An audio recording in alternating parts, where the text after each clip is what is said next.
everybody, Brickhouse here, and Iman Vellani. She plays Miss Marvel in the Marvel Cinematic Universe, MCU, or as some like to call it, the MCU. She recently did an interview with Yahoo Entertainment, and I'll give her credit. I mean, she's a comic book nerd. She's invested in the character, no matter how bad this Marvel was on Disney Plus, no matter how bad the Marvels is at the box office. Um, she's she's keeping her head up. She's keeping with it, and I gotta give her credit. I mean, Miss Marvel was turd. The Marvels, no matter how you slice it, it's a giant pile of poo. But let's dig into her interview a little bit, shall we? From Variety, Iman Vellani says the Marvels flopping at the box office is for Bob Iger to focus on, not her. What's the point? That has nothing to do with me. And she's right. So the Marvels is shaping up to be the biggest box office flop in the history of the MCU. But as far as Iman Vellani is concerned, not her problem. 21-year-old actor makes her big screen debut in the superhero tentpole by reprising her role of Kamala Khan from the Disney Plus series Ms. Marvel. In an interview with Yahoo Entertainment following the movie's disastrous opening weekend, $46.1 million domestically, Lonnie said the Marvel's flopping is an issue for Disney CEO Bob Iger and not for her. And yeah, he's right. This is for Bob Iger to address. This is for Kevin Feige to address. This is for the upper echelon within Disney and Marvel to address. I don't want to focus on something that's not even in my control because what's the point? That's for Bob Iger. The box office got nothing to do with me. I'm happy with the finished product and the people that I care about enjoyed the film. Generally good time watching this movie. All we can ask for with these films. It has superheroes. It takes place in space. Not that deep, and it's about teamwork and sisterhood. It's a fun movie, and I'm just so happy that I can share. Now, again, I'll give her credit. Not her fault this movie's a dud. The Marvels opened to 46.1 million at the domestic box office, the lowest opening in the history of the EU. That opening, the worst debut belonged to The Incredible Hulk at 55.4 million, not adjusted for inflation, which premiered at the dawn of the MCU. News for the Marvels only got worse as it earned 10.2 million in its second weekend. 78% drop from the weekend before.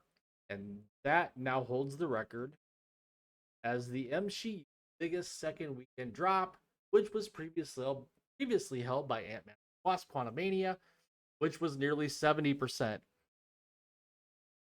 And at this point, the Marvels is going to be lucky to make it to that vaunted $100 million domestic box office mark, which means this movie is going to lose millions and millions for Disney Marvel. Lonnie also addressed Stephen King's recent defense of the movie.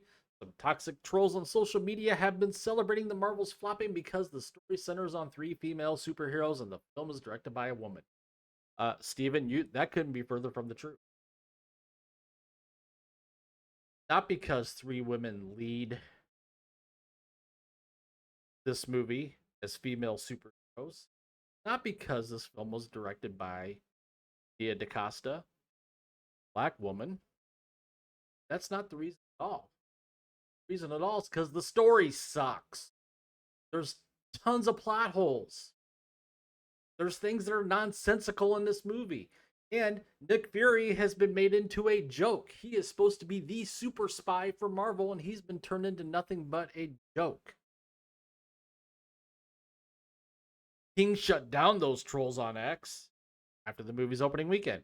I don't go to MCU movies, don't care for them, but I find this fairly masked gloating over the low box office for the Marvels very unpleasant. King wrote to his 7.1 million followers, why gloat over failure? Because it needed to fail. That's why. This is a small victory in the culture war. That's why. Has Disney learned their lesson? Has Marvel learned their lesson? No, it hasn't. Look what released just this past weekend was a trailer for Madam Web, which is another girl power story in the Sony Spider-Verse. He added in a separate post, some of the rejection of the Marvels may be adolescent fanboy hate. You know, yuck girls. Dude, right here, Steven. Do I look like an adolescent to you? Do other YouTubers look like adolescents to you? No, we're far from it, dude. We just know what stinks to high heaven and what doesn't. Having Stephen King in anyone's quarter is pretty awesome, Vellani said, adding that has been shrugging off bullies long before here in the Marvel Cinematic Universe. I had a lot of experience in high school alone when I would share my excitement with someone and then they'd immediately shut me down for being so excited.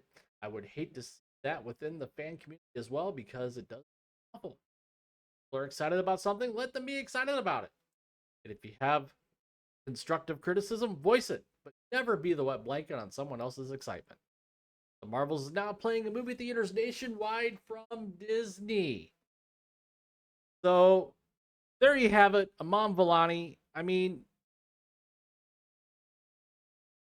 at least she's not insufferable like Brie Larson has been, like Nia DaCosta has been. Attacking the fans is why this movie has not been a success. So I'll leave it up to you guys. Comment down below, share your thoughts, share your opinion. What do you think about Iman Vellani's statement? I think she's right. While you're at it, please take the time to smash that like button, subscribe to the channel if you haven't already. Hit that notification bell so you don't miss an upload. Thank you for watching. Later.